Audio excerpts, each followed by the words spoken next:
ملتان کے قریب دریا چناب میں اونچے درجے کا سیلاب، شہر کو بچانے کے لیے شیرشاہ بند توڑنے کا فیصلہ۔ شوج آباد اور جلال پور پیروالا میں ایمرجنسی نافذ ہے، سیلاب کے خدشے پر ریڈ الرٹ جاری۔ جلال پور پیروالا میں 4 افراد ڈوب گئے، ایک کی لاش مل گئی، دوسرے کو بچا لیا گیا، 2 افراد لاپتہ۔ مقامی بند ٹوٹنے سے مزید 60 بستیاں زیر آب، شہر کو بچانے کے لیے بنایا گیا عارضی بند ٹوٹنے کا خدشہ۔ انتظامیہ کے شہر کو خالی کروانے کے لیے اقدامات، پانی کا دباؤ کم کرنے کے لیے بائی پاس پر شگاف ڈالا گیا، متعدد دیہات کا شہر سے زمینی رابطہ منقطع۔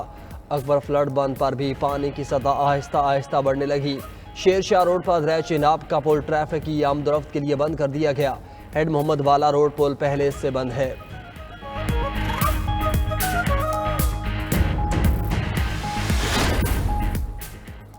بھارت کی جانب سے پانی چھوڑے جانے کے بعد دریا ستلج میں شدید طغیانی، قصور سے احمد اور شرقیہ تک سینکڑوں آبادیاں متاثر۔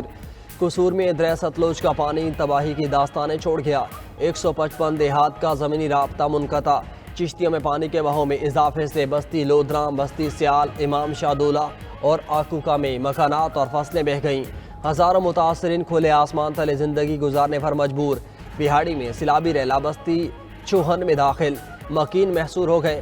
خوراک اور جانوروں کے چارے کی شدید قلت کا سامنا، سینکڑوں ایکڑ پر کھڑی فصلیں بھی تباہ ہو گئیں۔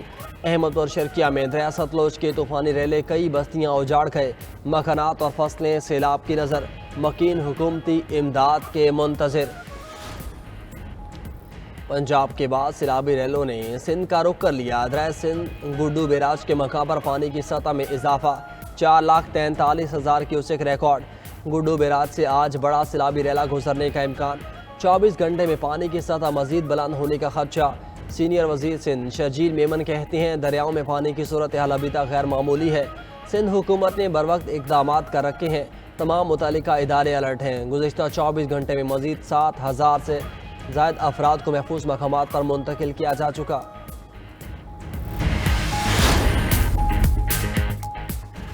ملک کے بیشتر شہروں میں بارشوں کا سلسلہ جاری، کراچی سمیت مختلف شہروں میں برسات، سہون اور گرد و نواح میں بادل کھل کر برسے۔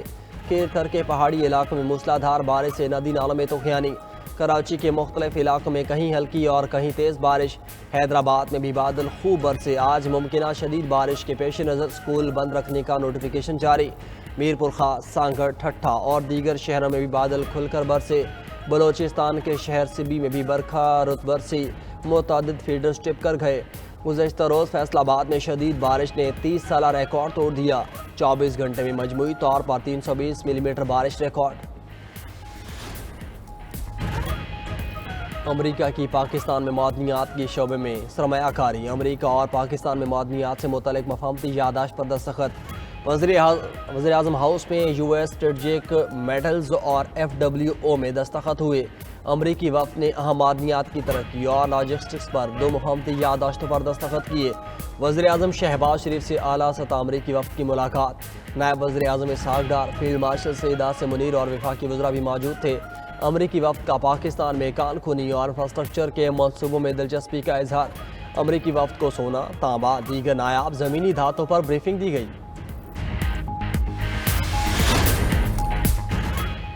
پنجاب اسمبلی میں سینٹ کی جنرل نشست پر الیکشن پولنگ کا عمل جاری۔ ضمنی انتخاب میں نون لیگ کے رانا ثناء اللہ اور اپوزیشن جماعتوں کی جانب سے سلمہ اعجاز کے درمیان مقابلہ۔ ووٹنگ شام 4 بجے تک بلا تعطل جاری رہے گی۔ اپوزیشن کا بائیکاٹ کا اعلان، ووٹ کاسٹ نہیں کریں گے۔ سینیٹر منتخب ہونے کے لیے 180 ووٹ درکار ہوں گے۔ نشست اعجاز چودھری کو 9 مئی کیسز میں سزا کے باعث خالی ہوئی تھی۔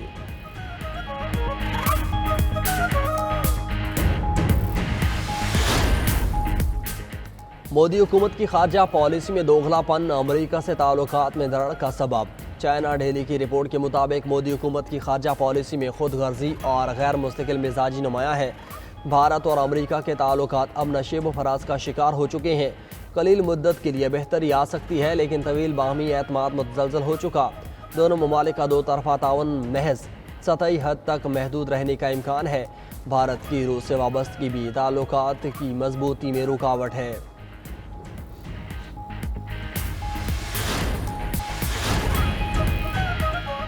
اقوام متحدہ کی جنرل اسمبلی کا اجلاس آج سے نیو یارک میں شروع ہوگا۔ اقوام متحدہ کی کانفرنس نیو یارک کے بجائے جنیوا میں منعقد کرنے کے مطالبات اور فلسطین کو تسلیم کرنے سے متعلق اہم فیصلے بھی متوقع ہیں۔ اجلاس میں 23 سے 27 ستمبر مباحثے ہوں گے اور 29 ستمبر کو اختتام ہوگا۔ دوسری جانب ٹرمپ انتظامیہ نے فلسطینی صدر سمیت 80 اہلکاروں کو ویزا دینے سے انکار کر دیا۔ فلسطینی وفد اوسلو معاہدے کے بعد فلسطینی تاریخ کے اہم ایونٹ میں شرکت نہیں کر سکے گا۔ 2 ریاستی حل سے متعلق جنرل اسمبلی کی ایک روزہ کانفرنس 22 ستمبر کو نیو یارک میں ہوگی۔ کئی ممالک کی جانب سے فلسطینی ریاست کو مشروط طور پر تسلیم کیے جانے کا امکان۔ مظلوم فلسطینیوں کے لیے امداد لے جانے والے فلوٹیلا مبینہ حملے کا واقعہ تیونس نیشنل گارڈز نے ڈرون حملے کی تردید کر دی۔ کہا ابتدائی تحقیقات کے مطابق کشتی پر آگ ایک لائف جیکٹ میں سگریٹ یا لائٹر سے لگی۔ کسی بیرون حملے کے شواہد نہیں ملے۔ فلسطینیوں کے لیے امداد لے کر جانے والی کشتی پر آگ بھڑک اٹھی تھی۔ عملہ محفوظ رہا۔ کشتی پر معروف سماجی کارکن گریٹا تھنبرگ بھی سوار ہیں۔ فلوٹیلا اس وقت تیونس میں سیدی بوسعید بندرگاہ پر موجود ہے۔ اور متحدہ عرب امارات میں آج سے ایشیا کپ کا آغاز۔ افتتاحی میچ افغانستان اور ہانگ کانگ کے درمیان کھیلا جائے گا۔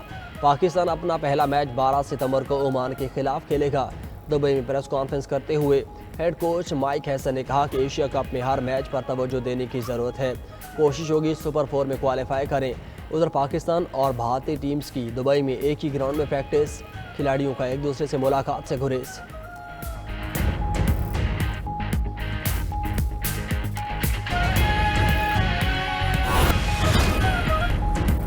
فل کورٹ نے سپریم کورٹ رولز 2025 متفقہ طور پر منظور کر لیے۔ چیف جسٹس پاکستان کی زیر صدارت فل کورٹ اجلاس کا اعلامیہ جاری۔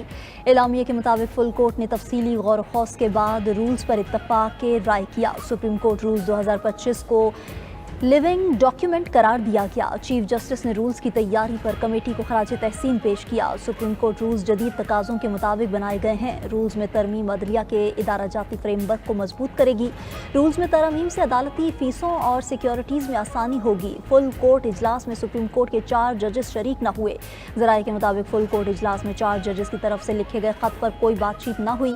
جسٹس منصور علی شاہ اور جسٹس منیب اختر کی اجلاس میں عدم شرکت۔ جسٹس اطہر من اللہ اور جسٹس عائشہ ملک بھی فل کورٹ اجلاس میں نہ آئے۔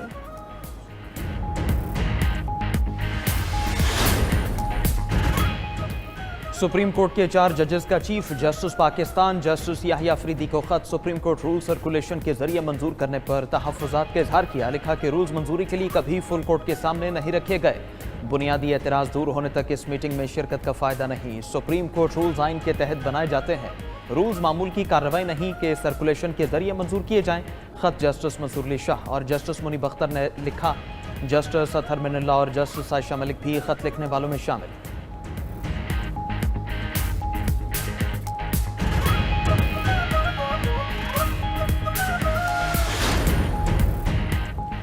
سپریم کورٹ میں جوڈیشل کانفرنس سے نئے عدالتی سال کا آغاز۔ چیف جسٹس پاکستان جسٹس یحییٰ افریدی نے جوڈیشل کانفرنس سے خطاب میں کہا کہ ہمیشہ قانون کی بالادستی کے لیے کام کیا۔ عدالتی نظام میں شفافیت اور آسانیوں سے سائلین کو فوری انصاف ملے گا۔ جدید ٹیکنالوجی کے استعمال سے عدالتی نظام کو مؤثر بنایا جا رہا ہے۔ ڈیجیٹل کیس فائلنگ کا نظام وضع کیا گیا ہے۔ ای سروسز کا آغاز کیا جا چکا۔ نظام انصاف میں مصنوعی ذہانت کا استعمال ہونا چاہیے۔ کیسز کو مصنوعی ذہانت کے ذریعے مقرر کیا جائے گا۔ فیسیلیٹیشن سینٹر 1 اکتوبر سے مکمل طور پر کام شروع کر دے گا۔